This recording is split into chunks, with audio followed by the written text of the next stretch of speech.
Namaskar, I'm Dr. Divya and welcome you all on Shud. The process of fermentation is worldwide tradition with their uniqueness because of their process. While India has its own rich history of fermented foods as is a part of our Indian food culture from centuries. And India is the only country where each state has its own variety of fermented foods. Fermented foods are considered as pure, high valued, that is sattvic in Ayurveda. So previously it was for the preserving of foods under high acid, while it has become technique taking regular foods and turning it into something very special which has lot of health benefits. Now what is fermentation of food or beverages? The process where a controlled microbial growth is allowed, mainly bacteria, yeast and fungus. Here in this process, the enzymes are released through the microbes and bring about the conversion of the food components. A nutritionally rich product is obtained after the fermentation, which consists of several micronutrients such as vitamin C, vitamin E, iron, zinc, folate, and most importantly, vitamin B12, where most of us seems to be very deficient. Someone with a gut health issues should definitely introduce into their diet as they are easier to digest. Fermentation also produces probiotics, so the fermented foods might be better in comparison to the fiber food for your gut health maybe. And in 2021, a reputed journal Cell has compared this. Now, why does gut health matters this much? The trillions of bacteria in our intestine are the second brain of our body, get interacts with our first brain which process emotions. Within a small intestine, there are more bad bacteria in comparison to good bacteria. That is why it is hard to control and we face obesity, anxiety, depression and heart attack. So rich in enzymes which helps to break down the complex carbohydrates, proteins and fats, reducing bloating and gas. This not only improves the digestion and enhances the nutrient absorption, but it also incorporates so many of health impacts such as neurological function, skin health, joint health, mood, metabolism, and memory. Now, what are prebiotics, probiotics, and postbiotics? Prebiotics are the food which is mainly for the microbes present in our gut, such as wheat, banana, onion, and garlic. Now, probiotics are living organisms which are found in many of our fermented foods. A combo of prebiotic and probiotic are very important for the great gut health. While postbiotics are the cooked fermented foods such as idli, dosa, dhokla, anything which is cooked, like above 50 degree, so all the living organisms are going to die at this temperature. But of course, the benefits of the work done by the bacteria during the fermentation, we're gonna get. That's obvious. How could we incorporate these fermented foods in our diet? Should we start taking all of a sudden on a daily basis? No, of course not. So, according to Ayurveda, introduce anything new into your diet gradually so that not to overwhelm of the digestive system so much. Start with very small serving and gradually increase. Also, there is one more concern with the fermented foods, histamine release it is. So, histamine is a signaling molecule of the immune system. Although it is not problem for everyone, but some people who are very sensitive, they might have. So microorganisms possessing enzyme histidine decarboxylase, which converts histidine to histamine, responsible for the formation of histamine in foods. Now, the symptoms of histamine include nausea, vomiting, diarrhea, and oral burning sensation, or peppery taste, hives, or maybe sometimes flushing. Yeah. Since each individual has a unique dosa, which is vata, kapha, and pitta. So consume it according to your body type to ensure maximum benefits. Like for vata dosa, which tends to cold dry, so you should take moistening and warming fermented foods such as idli or kanji. For pitta dosha, tends to hot and fiery, so take cooling and soothing fermented foods such as lassi or buttermilk.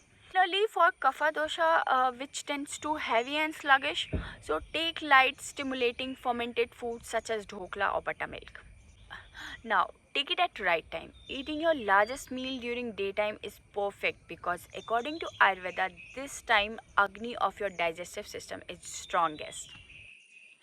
Now, not in any particular order, let's start the list of fermented foods with probiotics.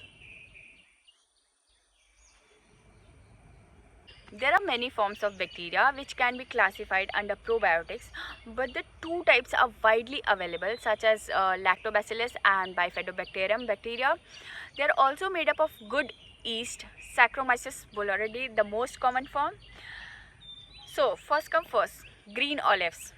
Place it in a dilute brine with a given amount of days for removing the bitterness and the lactobacillus bacteria cause them to ferment, and this can be easily included in the salad dressing.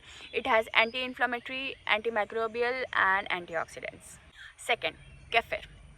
A fermented berry drink, great for lactose intolerant because the lactose is broken down during the fermentation.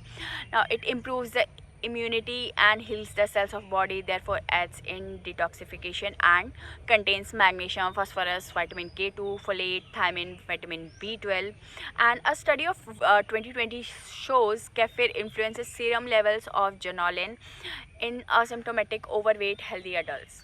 Third, curd or yogurt, a source of good amount of calcium, vitamin D, vitamin B, zinc and protein, which are good for bone and reduces the happenings of arthritis, osteoporosis. Also, a toned and smooth skin can be found. It can easily included in the lunch, but yes, do not have it in night.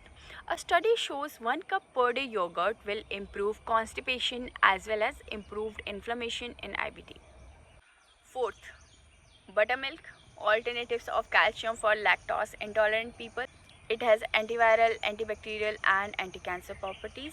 It also decreases cholesterol. It can easily taken with your lunch, a great substitute of glass of water. So some people tend to have water with food. So in spite of glass of water, take buttermilk along with the food. Now, fifth, favorite of all the people, mostly pickles, high in vitamin K. We generally finish it off before it even get pickled. So pickle, not from the supermarkets, of course, probably at some health store if you are getting that lacto fermented pickles, or homemade at last. Only the salt and veggies, because the market one will going to use vinegar and acid for fermenting, for making it. So we can ferment the veggies at home, like take cucumber or might be or maybe carrot, chili, put it in dilute brine which consists of water with 2 to 2.5 percentage of salt, and then leave the jar for some 3 to 4 days. Also cover the jar with some cheesecloth because we do not want any oxygen to let in, but at the same time let the air out from the jar.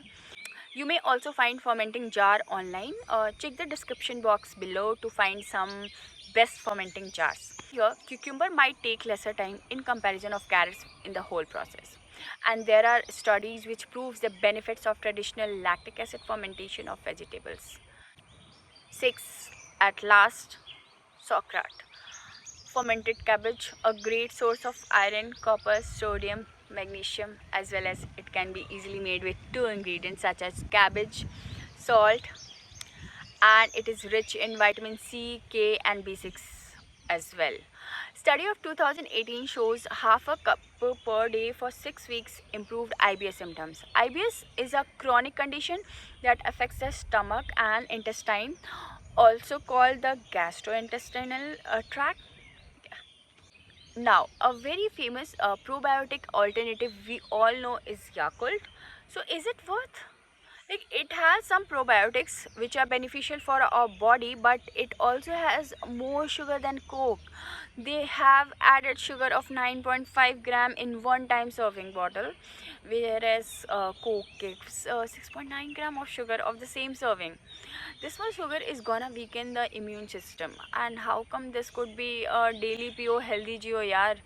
Now that Yakult has this stevia option as well, but you always have an option of avoiding these processed food. So actually benefits of probiotics gets reduced when it is sweetened. Also the benefits of probiotics is only when we are consuming it on daily basis, so that to keep the bacteria alive and building it. Remember, include the other varieties as well in your diet, such as wholesome amount of grains, sprouts and fruits and vegetables too. So this was it guys. If you like the video, please do like, share and subscribe.